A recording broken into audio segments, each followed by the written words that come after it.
मैं उस डरावनी रात को कभी नहीं भूल सकता, जिस रात मैंने अपना सबसे अच्छा दोस्त सूरज पटेल को खो दिया था। सूरज और मैं बचपन से ही एक दूसरे के साथ थे। सूरज मेरा दोस्त कम और भाई ज़्यादा था। 10वीं कक्षा के बाद हम दोनों ने लातूर के एक प्रतिष्ठित कॉलेज में प्रवेश लिया। हमारे लिए लातूर शहर अनजान था, पर कुछ ही दिनों में हम उस शहर का चप्पा चप्पा जान गए थे, क्योंकि सूरज और मैं पूरे दिन गांव में बाइक से घुमा करते थे। हम दोनों रोज़ रोज़ उसी शहर में घूमकर बोर हो चुके थे। इसीलिए एक रात हमने लॉन्ग ड्राइव पर जाने का फैसला किया। हमने कामी गांव के जंगल में जाने का प्लान बनाया। हम कामी गांव के जंगल में कभी नहीं गए थे, पर हमने सिर्फ इतना सुना था कि कामी गांव का जंगल सिर्फ नाम का जंगल है, क्योंकि वह हरे भरे पेड़ों के सिवाय कुछ नहीं था। क्योंकि उस जंगल में जो भी जंगली जानवर थे वो शिकार के कारण ख़त्म हो चुके थे। इसीलिए रात में लॉन्ग ड्राइव पर जाने के लिए वो जंगल बिल्कुल सुरक्षित था। और उसी रात पूर्णवासी की रात थी। मौसम की अच्छा था, इसीलिए मैं सूरज के साथ कामी गांव के जंगल में जाने के लिए राज़ी हो गया। रात के 11 बजे हम कामी गांव के जंगल में दाखिल हो गए। हमने जैसा सुना था ऐसे ही जंगल का रास्ता मक्खन की तरह मुलायम था और हमारी बाइक हवा से बात करने लगी। वाह, बहुत मज़ा आ रहा था। और मुझे उस बात से हैरान हो रही थी कि हम जंगल के इतने अंदर दाखिल हो चुके थे, पर तब भी हम रास्ते में एक भी गाड़ी दिखाई नहीं दे रही थी। जंगल का पूरा रास्ता सुनसान पड़ा था।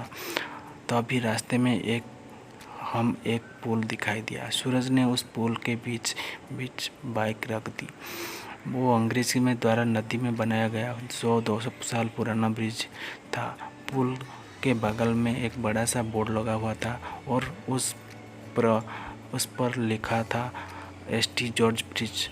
हम दोनों पुल पर गए और खड़े हो गए। पुल के नीचे से नदी बह रही थी और कोमल हवाएं चल रही थी। नदी के बहती हुई पानी में चांद दिखाई दे रहा था। इतने में दूर जंगल से भेड़िए की रोने की आवाज़ आई और पुल के ऊपर से बहने वाली हवाएं अचानक रुक गई। नदी का पानी थम सा गया और चांद एक काले बादल के पीछे गायब हो गया। तभी हमारे सर के ऊपर एक टिटहरी भयंकर आवाज़ में चीखती हुई मंडराने लगी। मालूम वो हमने कह रही थी कि वो वहाँ से जल्दी से भाग जाओ। सूरज, यहाँ कुछ अच्छा नहीं लग रहा है। टिटहरी का चीखना मतलब हमारे चारों तरफ खतरा मंडरा रहा है। मैं जल्दी यहाँ से जाना चाहिए। अरे भाई, कुछ अशुभ नहीं होता, बस ये अंधविश्वास है। यहाँ खड़े रहो और चुपचाप नज़ारा देखो। तभी मैंने सूरज पास एक औरत के खड़े दिखा। दूर से वो दिखने में सुंदर लग रही थी, पर वो पुल के नीचे नदी में झांक रही थी। उसकी तरफ दिखा ही रहा था। इतने में वो औरत पुल के ऊपर चढ़ गई। सूरज, अपने पीछे देख, वो औरत क्या कर रही है। सूरज ने पीछे मुड़कर देखा तो वो औरत अभी भी पुल के रेलिंग के ऊपर चढ़कर नदी में देख रही थी।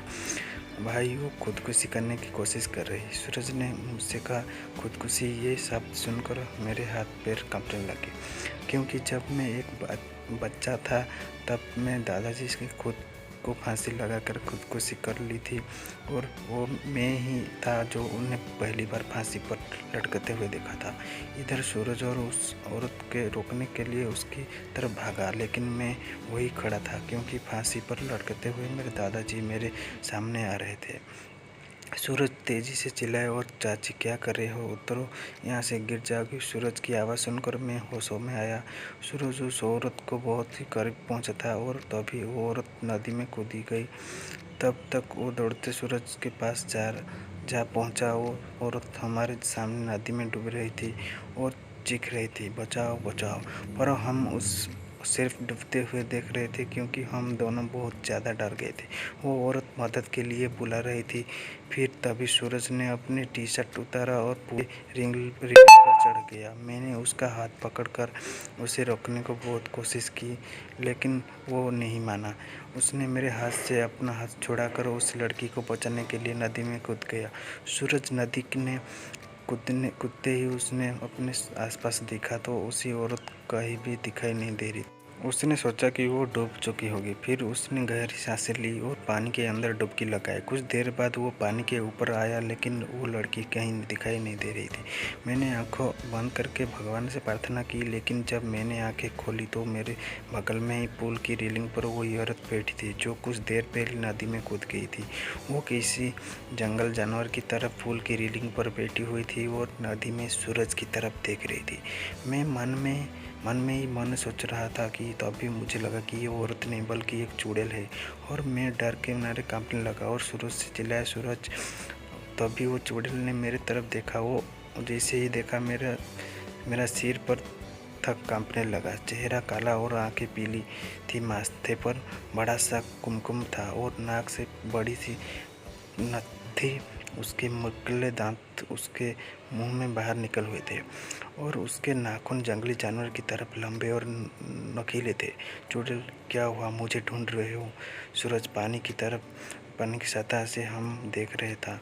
उस भी पता चला चुका था कि वो कोई औरत नहीं बल्कि एक चुड़ैल है। सूरज हम चौड़ी आंख से देख रहा था। मैंने सोचा अब ये चुड़ैल मुझे इसी पुल पर भीड़ फाड़ कर मार डालेगी और फिर मेरी कच्चे मांस को चबाकर खा जाएगी, क्योंकि मैं अकेले ही उसके पकड़ में आ गया था। और डर के मारे मैंने अपने पैंट में पेशाब कर दी।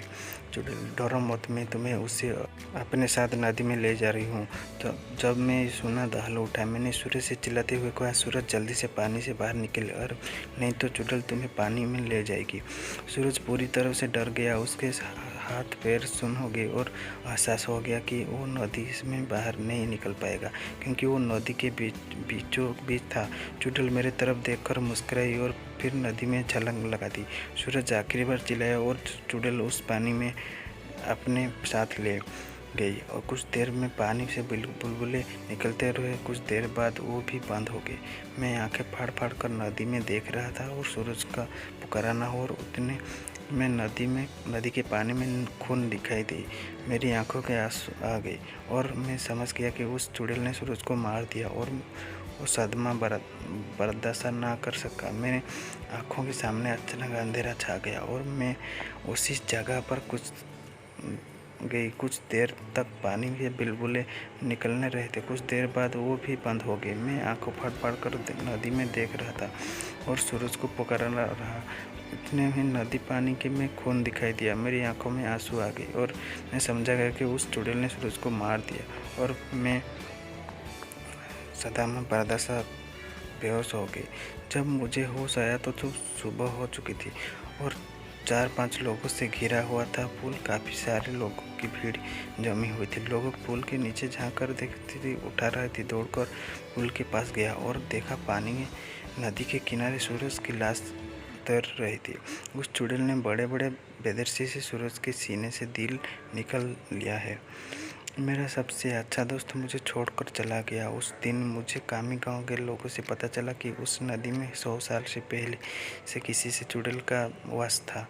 असल में हुआ ये था कि अंग्रेज के जवान में एक अंग्रेजी अफसर ने सुंदरा नाम के एक औरत को बलात्कार किया था।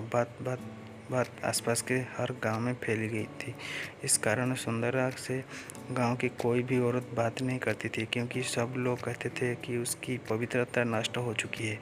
गांव के लोग उसे हर दिन ताने मारते ही। कुछ दिन बाद सुंदरा के पति ने भी उसे छोड़ दिया। तब सुंदरा ने अपने घर चली आई। कामी गांव में उसका मायके था, लेकिन वहाँ भी उससे बहुत बेइज्जती झेलनी पड़ रही थी। 3 लोगों के ताने सुनकर तंग गई थी।